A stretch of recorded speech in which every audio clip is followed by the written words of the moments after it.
X-Gen 9, or better known as Jenny, is pretty much a superhero cartoon, but she is like a robot effect trying to be human, or more better as a teenager. And you can see her kind of like overforcing herself to be more like a teenager. But you have to understand this is how she was programmed. That's make the cartoon more interesting. She was created to change any kind of shape or weapon she needs to be. The fact is she can transform maybe 7 or 8 times an episode or more. She needs, but she's all robotic. I mean, you can see what kind of transformation she needs or becomes. In fact, that's a kind of unique. I mean, it's interesting to see Jenny tries to be accepted. The fact is, all the teenagers, all the people around her kind of reject her as just a robot. I mean, you're not human.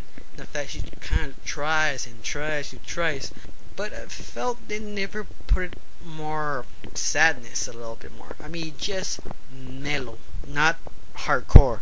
There had been one episode or two kind of pushed it a little bit more, but then there at the point like, wow, this is fascinating. They just kind of walk through it nowadays.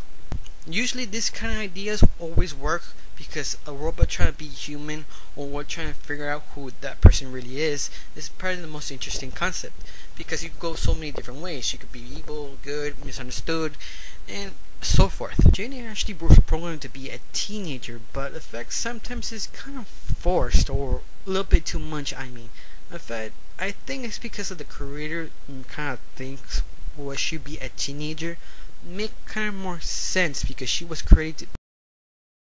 That's kind of interesting. In fact, she tries so hard to fit in, but not enough to make it stand out. This show, it's one of those cartoons really needed more drama.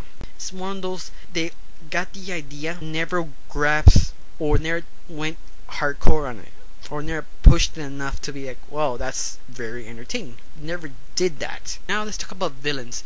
They have a lot of villains, and one of the main villains is pretty much the Cluster Prime, especially the Queen. But to me, they wasn't the main villains. To me, it's the Brit and Tiff. I mean, they are just mean. I mean, they try everything just to mess around with her. I mean, to me, they are the main villains because they do more damage than the Cluster. I mean, they are evil. They do anything they can to mess her up. And I thought that's more interesting about them than the supervillains. Now, the supervillains are decent. There are a lot of villains, but Brit and Tiff are more interesting. The art style is pretty unique. I mean, it's pretty much amazing how much thought they give it to this, and at the same time they actually complement the time area they are back in 1950. I mean, it's a genius in the way they use that. Puppets to the clothes, the shoes, to the buildings and the houses. It's just genius. Jenny allies are pretty useful sometimes. The rest of the time, how I felt they just comedy relief. Well, I got nothing else to say, just my final opinion of this show. I mean, there's not much to say about her. I mean, she's not the most popular cartoon ever. She's pretty much the outcast cartoon.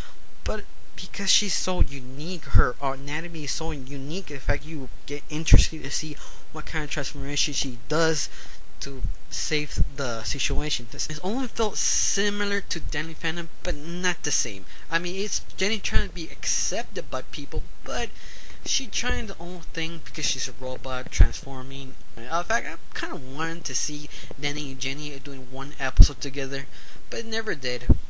Well, my rating on this show would be 7 out of 10. Thank you for watching. Leave a comment below and have a wonderful day.